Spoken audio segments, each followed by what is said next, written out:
What exactly is web search and how that generative AI activity can be used within UiPath? That is what we are going to see in this video.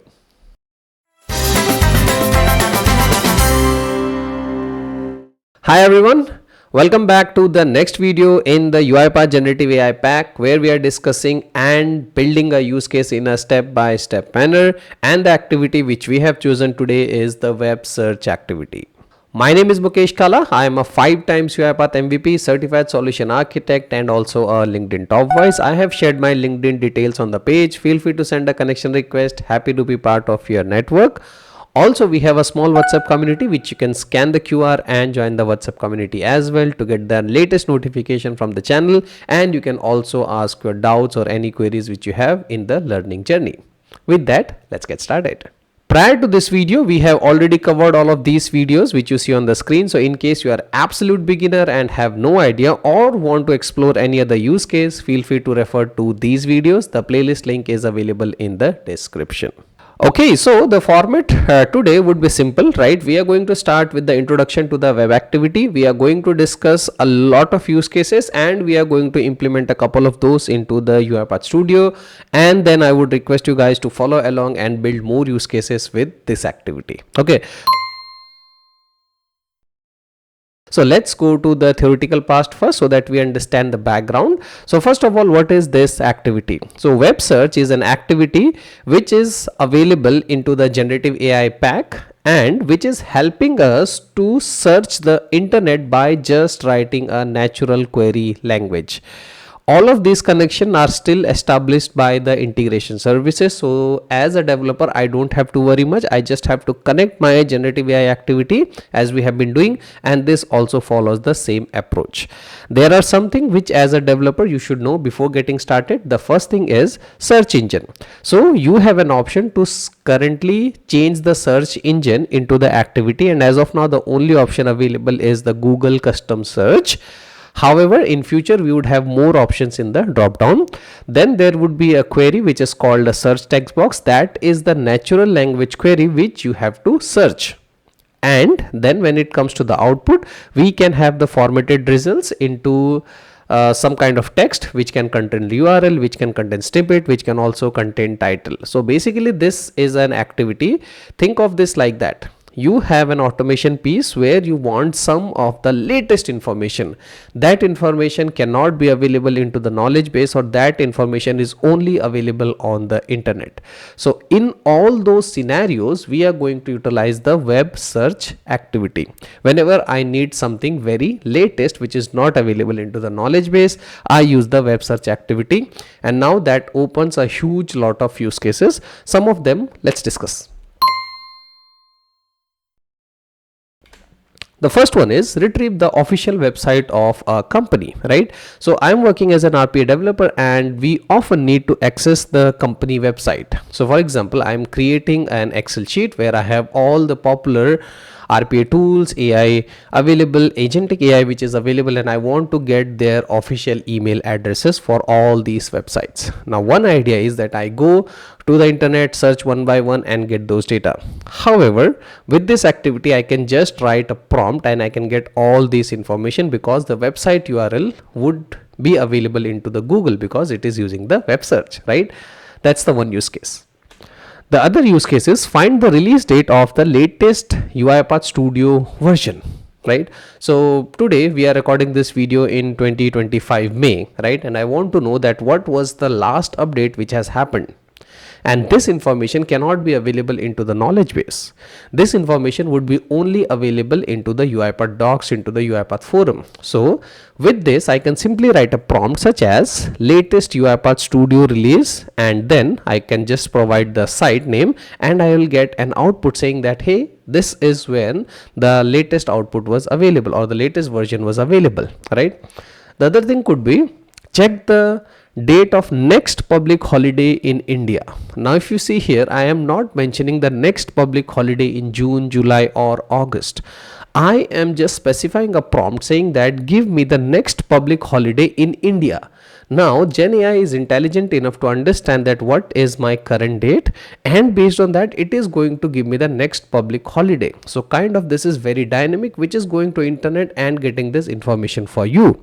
This is the third use case which you can relate to, that why I need the web search activity. Look at the LinkedIn page of any specific company, right? You are creating a repository. Maybe you are applying for a job, or you want to just look at some kind of data from a company website, and you have, let's say, 100 companies listed in an Excel, and now you want to have the official LinkedIn address for all these things. Same like address, now I want the LinkedIn page. I can easily write an automation, loop the data, use this activity, and put that information back to my Excel. Again, an example of web search. Okay. And lastly, I want to retrieve the official documentation of a UiPath activity. So I have got an activity and I want to know more about that. Let's talk about assign activity or GenAI activity. I want to know more about that official documentation. Every time as a developer I go to the internet, I click search, I write the prompt, and then I get it. With the help of this activity, you can access that documentation directly within your automation as well, and build more and more of the use cases. So basically all you have to do is just write a prompt, and wherever you need information from internet, you get that information. How cool is that, right? Okay, so with all this background, let's go back to our UiPath Studio and try to implement the web search activity in a step-by-step manner. I would request you guys to open up your UiPath Studio and practice this along with me, so that we both have the same use case at the end of this tutorial. Having said that, let's go to the UiPath Studio now.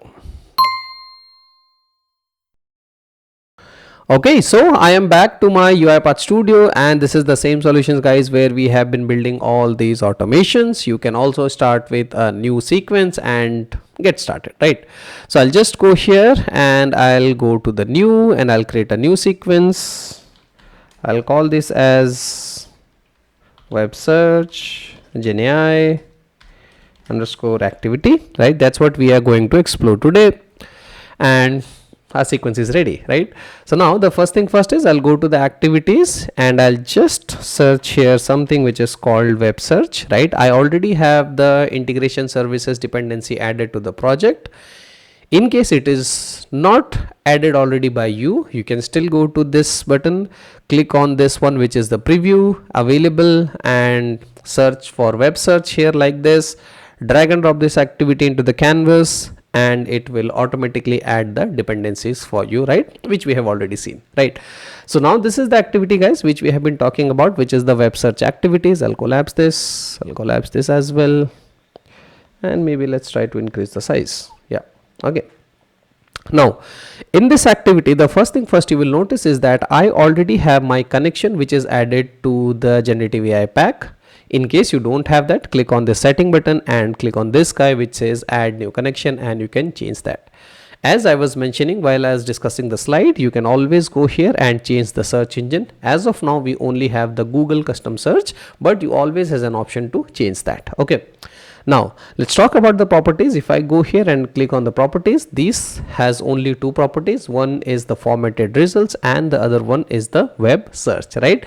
Exactly the same way we have been working in the past. These exactly gives you the same format, right? So all I have to do is just go here and I hit Ctrl+K, and I'll call this as results, right? And for this one, just to see that how does the output come, I'll just go here and I'll say git underscore search, and that's it, right? Now all you have to do is you have to just pass your input here, right? And for that, what I'm going to do is I'll just take an assign activity so it's easy to understand, right? I'll drag and drop it here. I'll hit Ctrl+K. I'll call it as str underscore input. That what is the input I want to provide, and that input I will specify into the double quotes, right? Now you would have understand that in case it's a wider part of the automation, you can get it from the other activities, sequence, flowchart, or any other automation as well. That is your automation. Okay. And in the search, all I have to do is just pass the str input. Okay.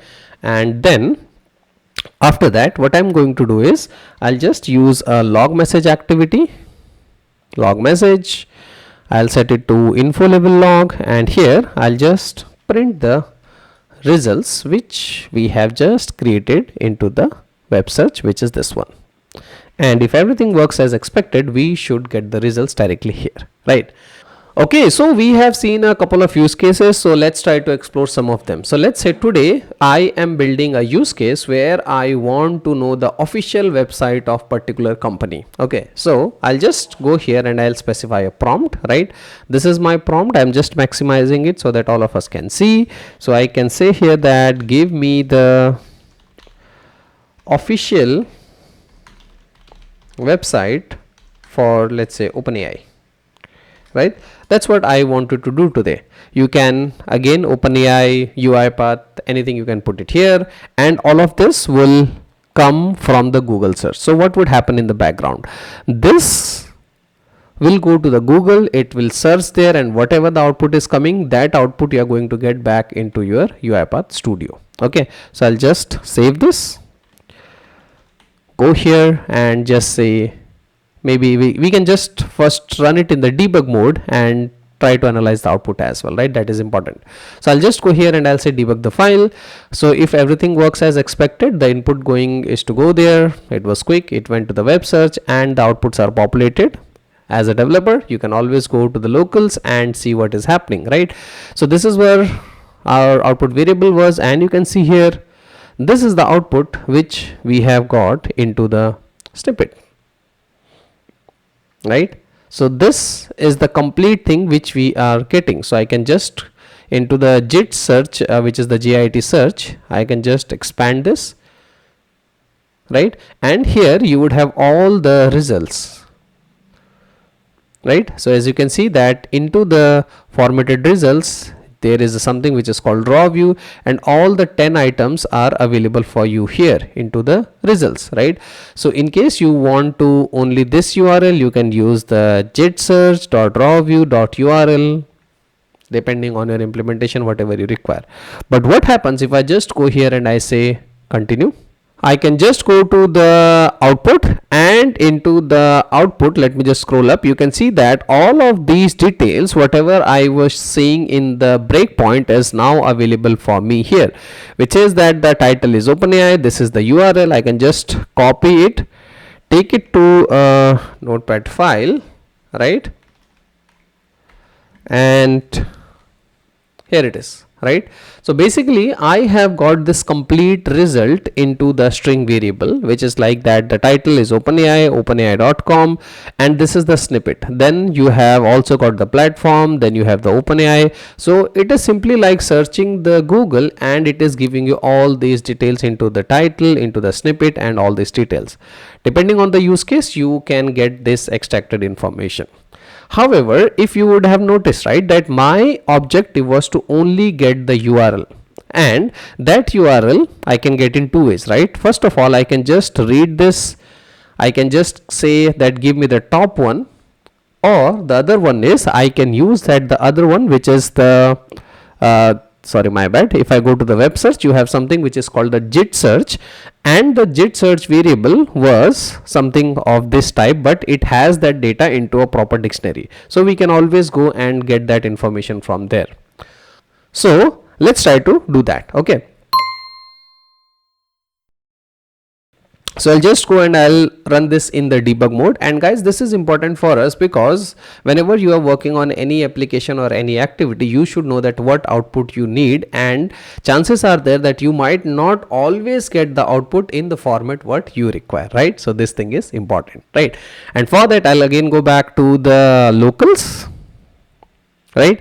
And you can see that we have something which is called the JIT search. I'll expand that. Okay, so inside the JIT search you have the results, which is the list, right? So just remember the hierarchy, right? So JIT search, inside that you have a results, the result has 10 items, right, which is a list, and then all those 10 items has something which is called formatted results. If you are interested in this, just go and get that, which is already part of that. But what I am interested is into that all this 10 items, I am interested only in getting the first one, which is the 0, and then I am only interested in getting this URL. right? So this is the thing which I want, right? So I'll go to the immediate panel, guys. Again, debugging concept, you should be aware of that. So I'll go to the immediate panel and I'll just go here and I'll say GIT search, right? That's what we wanted, right? And that inside the GIT search we had the results, right? I think that was the list. And then which item I want to get, I want to get the 0th item, right? So that will give me the list, I guess, right? So it says that the result is this, a snippet and the OpenAI and this, right? So from this, now I am interested in getting the URL, right? So I'll just copy this here again and then I will just pass the URL and I'll say enter. Sorry, my bad. So I'll go back to the locals again into the immediate panel, right? And this syntax was incorrect, so I'll just re-mention it, right? Let's do it again. So we have the JIT search, right? GIT search. We just saw that. Inside that we had the results. See, we had the results, right? And there are 10 of those. I am interested in the first one. The index start with 0. So I go here and I say 0. I want the first one, right? And from that first entity, we see that we have got these details at the top. And now what I'm interested in the URL. So I'll just put .url. So basically you can use immediate panel to get these details, and you can see that I have got the URL of that. And now all I have to do is just copy this and I can stop this into my log message activity where I was printing all these details. I can just go here and print it like this. Save here, go here and just say run the file. So basically what I have done, I wanted to get only some of the details. So I just went to the output and from the GIT search I only extracted the information which I was interested in. Okay. So let's try to do it for something else. So for example, today I want to get the official website for, let's say, UiPath. I can save this, right? So my requirement was just to get the official website, which is the topmost entity, right? You might have a requirement here where you want to extract all this URL. You can just use the variables as required, right? And you can see that I have got the www.uipath.com. How cool is that, right? Okay, so let's try to do some other use case. So for example, today I am writing a use case and I want to know the official documentation for some of the activities, right? Let's try to do that. I'll open this prompt again, and as we do in the Google search, you can actually specify the same thing here as well. I just copy pasted a prompt which is like, from the site docs.uipath.com, I am interested to get the deserialized JSON activity, right? You can again write it in a more better prompt. So this is how I do the Google search. So same thing you can mention here. If you are very specific of the website you are interested, you can just go here and I'm just saying that do a Google search with this activity and give me the first URL, right? Now a thing to remember here, I am using the .url here. Not every time you would be interested into the URL. Sometime you would have use cases where you would be interested in the title. Sometime you would be interested in the snippet. So all you have to do is just come here and change this guy from URL to snippet or title, whatever you require. Okay, let's save this, go here and run the file, right? So this time what I am doing is I am doing a web search for the docs.uipath.com with the activity which I require. I'll go to the output and I have this one which is the deserialized JSON, right? Let's copy it. I can paste it here.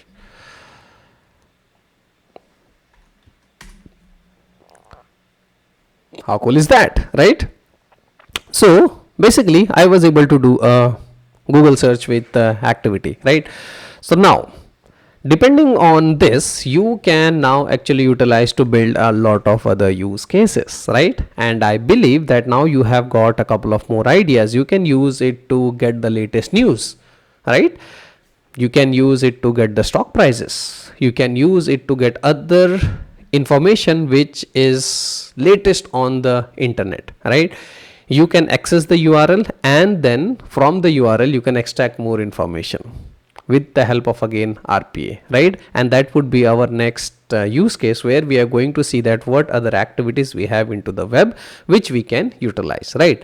So today I'll pause this video here and I will let you guys to explore these activities. I have an assignment for you guys. Just by looking at this and practicing this, what are the use cases you got in your mind which you think can be built using this activity? Let me know in the comments, right? And with that, I will wrap this video here. I will highly appreciate your feedback on this content. Any more questions, any more doubts, feel free to write in the comments. You can also drop me an email as well, right? Okay, so with that, wrapping this video here. Thank you so much for watching. If you like this content, make sure to subscribe to the channel and see you in the next video of the generative AI activity. Thank you for watching and happy automation.